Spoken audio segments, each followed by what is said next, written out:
A very warm welcome to you all. Our guest tonight is Anoucheka Gangabissoon. She is a writer and has written quite a few poems. In fact, her latest work is Malicious Caught in a Dream. And tonight, during this episode of One on One, Anoucheka is going to share with us her passion for writing. Anoucheka, thank you so much for joining us in the studio of the NBC.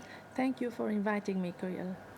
Anoucheka, you've written quite a few pieces of not only poem but also short stories. So tell us, how did you develop that passion for creative writing? Take us down to your journey. Well, I think that fate plays along. I think that everyone comes to Earth with a name, with a mission, and I think mine is to share words with the rest of the world. My aim, I believe, is to make people read, but maybe not only to make people read, make people write, and also to be immortalized through my writings. So ever since I was a child, I was attracted to books, to libraries. I would get thrills in libraries. I understood then later that writing can be a job.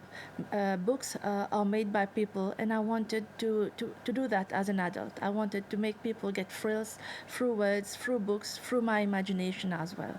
So I think it started right in childhood. But then, as a teenager and as an adult, I studied literature at school level and also at university level.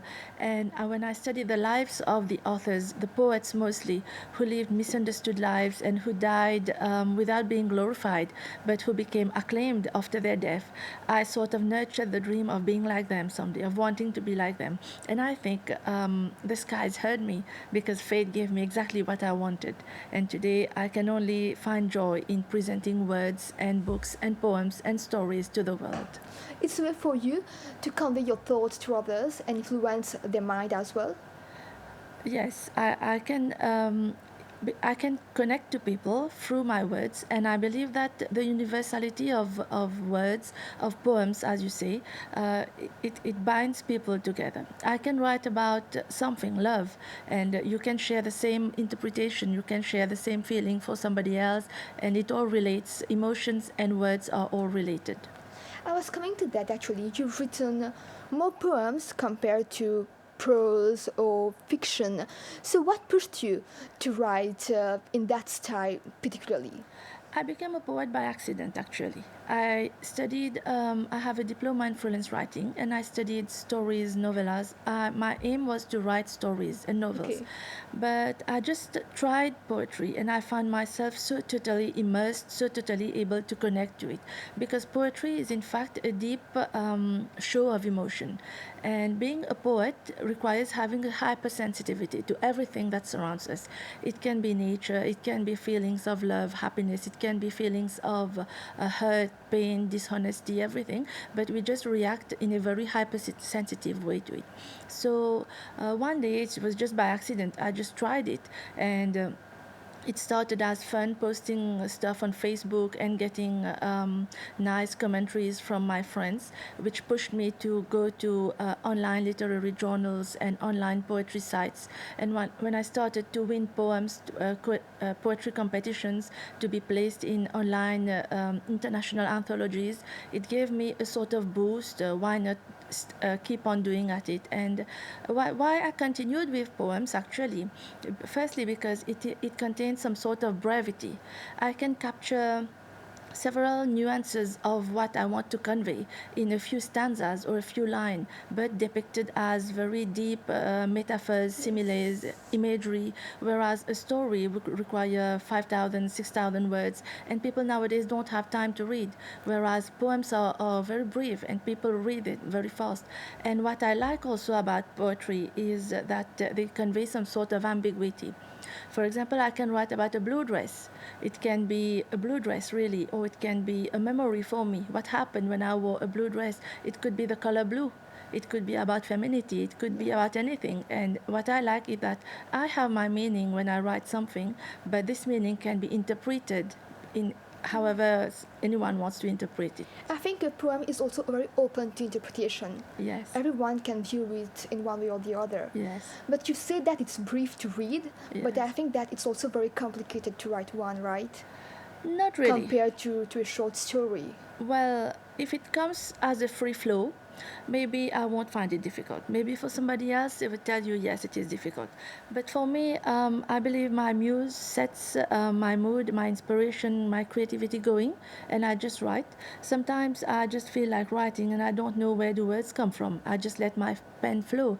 An author will tell you that.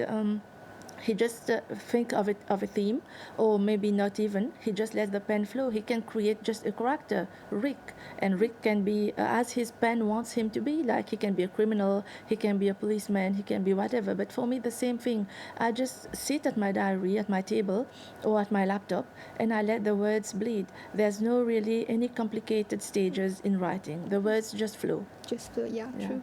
So share with us the work that you've done concerning poems, also short stories. Tell us a bit about them. So I started writing back in 2011. I was then a student at the Open University of Mauritius. I was studying for my degree in English.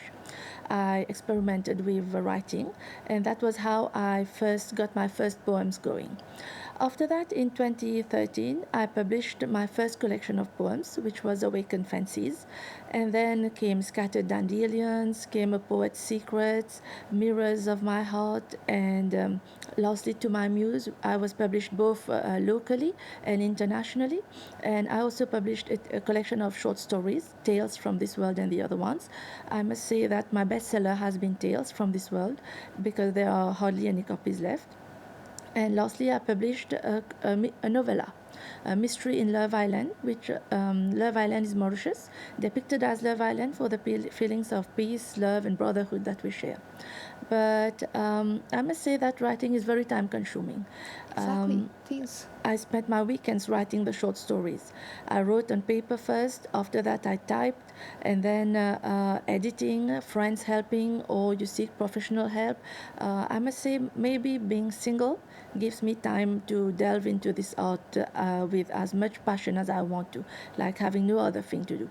And I must say also that for one to write, I had to cut off from social obligations. If each time I would have this place to go or relatives to meet, it takes my time off writing. Yeah. So it's a lot of sacrifice. Yes. Behind writing so many. But you don't find it difficult, because if it's something you love, you find time for true. it. You make That's time true. for it. Yes. But is there any recurrent theme that we see in your poems or short stories, and why is that so? I think the recurrent theme in the poems would be love. Like in Awakened Fancies, the main theme was some sort of love between a human and her god. And in the other collections, I became the human seeking my God. It became more structured then. The main themes that you would find in my poems are love, life, afterlife, death, the meaning of life, the essence of life, our purpose, our aim, spirituality. You would find all that. In the collection of short stories, the main theme was about two beings who come to Earth to solve their main issues, and they go back. Whereas mystery in Love Island is a mystery thriller. You would have three young heroines who would help solve a werewolf mystery in the island. So that I wanted to create that for a young audience, because parents, when I would go for book signings, they would ask if their 10-year-old can read that, and I would have sadly to say no, unfortunately, it's for an older audience. It's also a bit of universal motif, right? Everyone can relate to those. Exactly. Feelings, emotions, they are of universal nature. Like you would tell me, what drives language? They are emotions, but language is behind emotions as well. They are interconnected. So I can write something, and somebody in Russia, if he understands or she understands, can relate to what I'm saying. Or if the poem gets translated, it's the same thing. Yeah. So Anoucheka, you've been writing for quite a few years now. Do you feel that there's a kind of maturity now in the way you try to express your ideas? And how do you see your growth as an author? Well, firstly, yes, I have grown as an author. If you read Awakened Fancies, you will find very fun writing, immature type of writing. Whereas now the writing have come like a bit more calm and composed, like they have aged. Like they say, the finer. Like you trust your writing now a bit, yes. Yes, but Also, I have written in French, so I will be publishing a collection of poems in French soon. And I think the main point for me to celebrate is really that I have edited a collection of poems. So Mauritius Caught in a Dream is an international anthology of poems, which has as theme our island, the reverence of our island, and it was an international, meaning we have poets from all over the world who have participated and contributed, and this was really the growth for me, like writing, seeing the writing myself, but seeing the writing, reading, choosing the pieces, seeing which pieces could not be put in the anthology because maybe they were plagiarized, maybe the writings were not good, correcting the sentences, and it was all hard work. I think my growth has really been that I have started editing. But some people have asked me, do you need to have experience as editor to edit? And I said, no, the moment you can understand where a sentence is written wrong, you can understand how to correct a sentence, how to accept a poem, I think the editing work is in you. Yeah. And what was your creative process for the poem Mauritius Caught in a Dream? You've recently edited it, right? Yeah, so the idea came last year in December. I wanted to do this project for this year.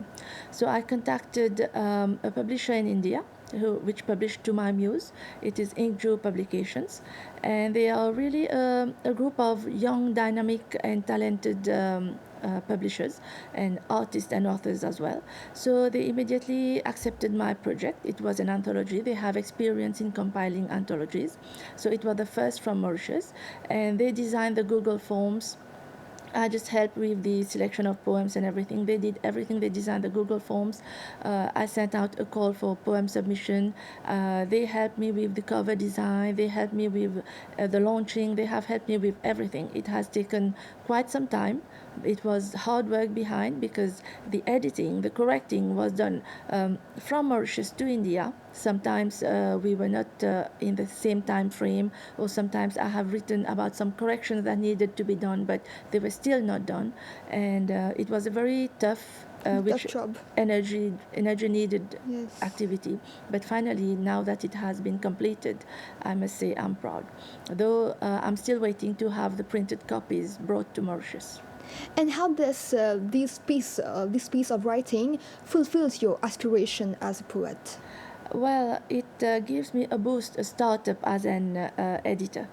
I think it adds on to my credentials that I can act as editor. It completes me also as poet because it is not only my writing that I'm putting to value there, but I'm helping others value their writing, especially on a theme as the reverence of our motherland. Anoucheka, is there an instance or memory from your childhood that you feel at this point in your life now stands as a metaphor for your eventual life as an author? Other than my love for books, other than my attraction to libraries and everything written, I don't think there's anything that any incident or memory that pushed me to become a writer, because as I said, I think it's fate played along, and I'm also a very quiet, shy type of person. I prefer written modes of communication. So maybe this is what helped me. When I think about it, when I want to say something, I say it better in written mode rather than in verbal mode. So maybe this pushed me to express my ideas further on paper rather than expressing myself verbally. And thus knowing that your work are published, your poems are published out there in the world, validates somehow your being as an author? Well, as an author, we want our work shared and read. Yes. Yes. But it's both. At the same time, when my poems are placed in contest, when I'm chosen among the winners, I mean, you don't get any reward in money-wise or certificates-wise. It's just your name listed there among the winners. It's all for the love of poems. But you get what I usually call un plaisir d'artiste. So I need both. I need the poems out of me, yes, but I need the appreciation, the validation for it to make of me a poet, a certified poet, yes. I need both. Your poem, To My Muse, what is it about actually? And why is that title? So when I was writing the collection of poems, I was just going about with the flow of emotions that were going through me.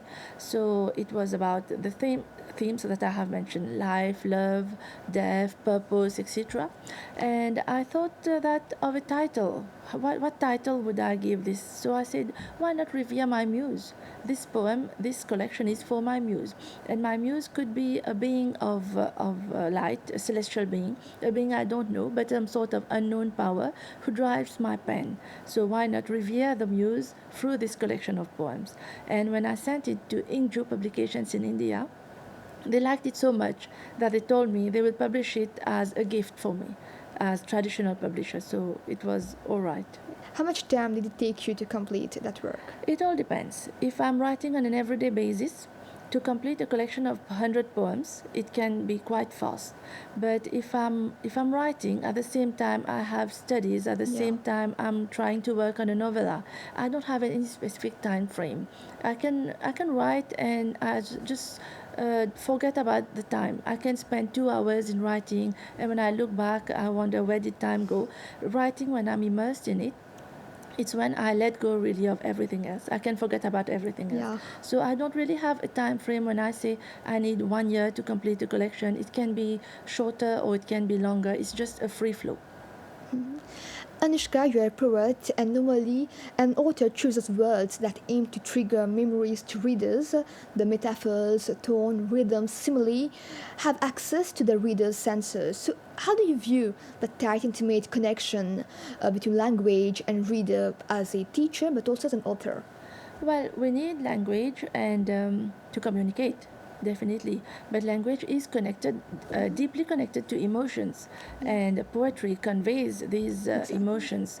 Whereas any messages we want to send, any, like you say, connect to the senses and everything, we have to go through writing. We have to go through expressing ourselves. So I think writing and language, they are deeply interconnected, and yes, they help with connecting to the readers. And what are the features in poetry that you believe contribute to the aesthetic and emotional reception? Well, other than the similes, as you have said, the metaphors and everything, I really like the ambiguity of the poem. Like I have mentioned, I can write about a blue dress, I can write about the choice. The title can be the choice. It can mean anything, and one person will relate to it in his own way. So I think poem has a universality. It can connect people from all the world, all over the world together, but in the most ambiguous way. And if I don't explain the poem, nobody would know what I'm really Yes, talking about. exactly. Yeah. That's also very interesting, you know. That's the beauty of a poem, I Well, think. I used to think of that as mystical. When I say poetry was came to me by accident. I used to think that writing a poem is a very mystical, magical activity. I won't be able to do that. But finally, I found myself trying to defend myself as a poet. And how do you see the role of a poet in this contemporary world? Well, in today's world, I think poets don't fit in the society. We are misfits. We see life, we see things from another point of view. But on the other hand, I think poets are also thinking poles.